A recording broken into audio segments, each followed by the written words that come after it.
বৌমা সবজি কাটছো নাকি? হ্যাঁ মা, এই তো। বলুন কি?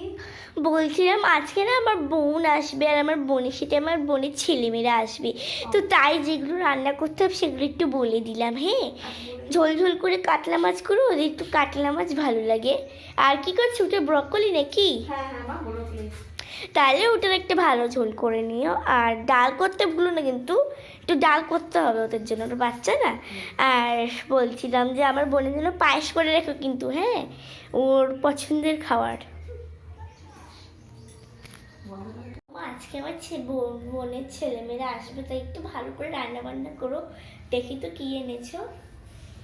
এই তো মা, ব্রোকলি আছে, আর পালং শাক, আর হলো শসা, গাজর সব কিছুই আছে।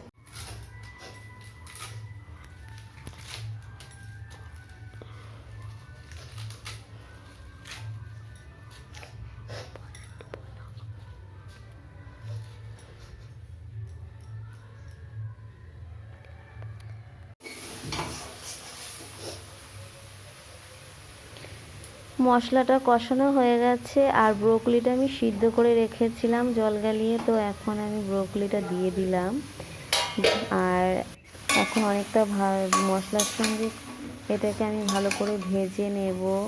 যেহেতু তেল একটু খাওয়াই উচিত নয়, আমার পেটের কন্ডিশনটা খুব খারাপ, তো যাই হোক, তবু তেল ছাড়া একদম এসব তো তেল ছাড়া রান্না করলে ভালো লাগে না। তো আমি চুপচুপ করে তেলে ভাজলাম না, আমি এটাকে সিদ্ধ করে নিয়ে রান্নাটা করলাম। আর মাছটা ভেজে নেব এখন। আর এদিকে একটু ফুলকপি সিদ্ধ দিয়ে দিলাম। অনেকদিন ভাবছি যে ফুলকপি শীত যেহেতু, এইটা একদিনও খাওয়া হলো না ফুলকপি দিয়ে। হ্যাঁ, সেই বেসন টেসন দিয়ে ফুলকপির চপ মতো যে করে সেটা। তো আমি মাছে একটুখানি ব্রোকলি তরকারিতে একটুখানি দই দিয়ে দিলাম, আর একটু হালকা চিনি দিয়ে দিলাম, যেহেতু তরকারি একটু মিষ্টি মিষ্টি খেতে ভালোবাসে ছেলে মেয়ে। যাই হোক,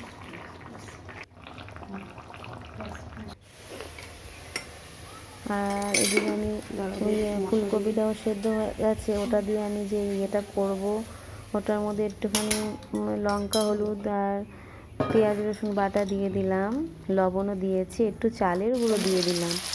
তো এখন একটু ভেজে নিচ্ছি। আর এদিকে আমার মাছের তরকারিটাও হয়ে গেছে, এটাতেও একটু দই দিয়ে দিলাম, দই কাতলা করলাম। তো যাই হোক, মাছটা দিয়ে দিলাম, আমার রান্না হয়ে গেছে। আর এখন আমি বাসনগুলোকে একটু মেজে নিলাম, বাকি যে কটা বাসন ছিল একটু মুছে টুছে নিচ্ছি। আর আবার চলে এসেছি রান্নাঘরে স্নান টান করে। আর এখন বাবুকে আমি খেতে দেব, তো ভাত টাত বেড়ে নিচ্ছি। তো তোমরা যেই সকল বন্ধুরা, দিদিরা আর আমার ভাইরা, বোনরা আমার ভিডিওটা দেখছো, সবাইকে অনেক ভালোবাসা। সবাই খুব ভালো থাকবে, সুস্থ থেকো। আজকে হলো সরস্বতী পুজো, তো সরস্বতী পুজোর অনেক ভালোবাসা।